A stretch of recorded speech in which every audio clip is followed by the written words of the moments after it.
এখন আমরা পড়ব সোডা লাইম ডিকার্বক্সিলেশন রিয়াকশান।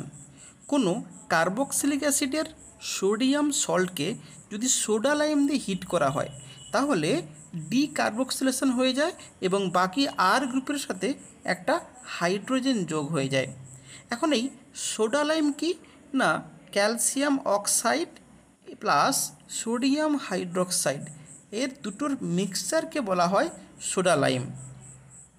যদি বেঞ্জোইক অ্যাসিড তার সঙ্গে যদি ক্যালসিয়াম অক্সাইড এবং সোডিয়াম হাইড্রোক্সাইড মিশিয়ে হিট করা হয় তাহলে বেনজিন, সোডিয়াম কার্বনেট এবং H2O তৈরি হয়েছে।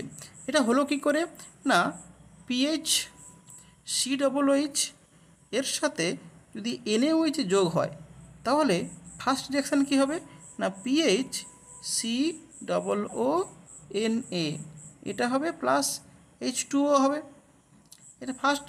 তাহলে এই যে পিএইচ COONA এটাই হচ্ছে sodium salt of benzoic acid. এরপরে পিএইচ COONA এর সঙ্গে যদি সোডা লাইম দিয়ে হিট করা হয় তাহলে কী হবে, পিএইচ সঙ্গে H প্লাস কী হবে না আমার সোডিয়াম কার্বনেট Na2CO3। তাহলে এইভাবে যে কোনো কার্বক্সিলিক অ্যাসিডকে যদি আমরা সোডা লাইম দিয়ে হিট করি তাহলেই ডিকার্বক্সিলেশন হয়ে যায়। এটাই হচ্ছে সোডা লাইম ডিকার্বক্সিলেশন রিয়াকশান।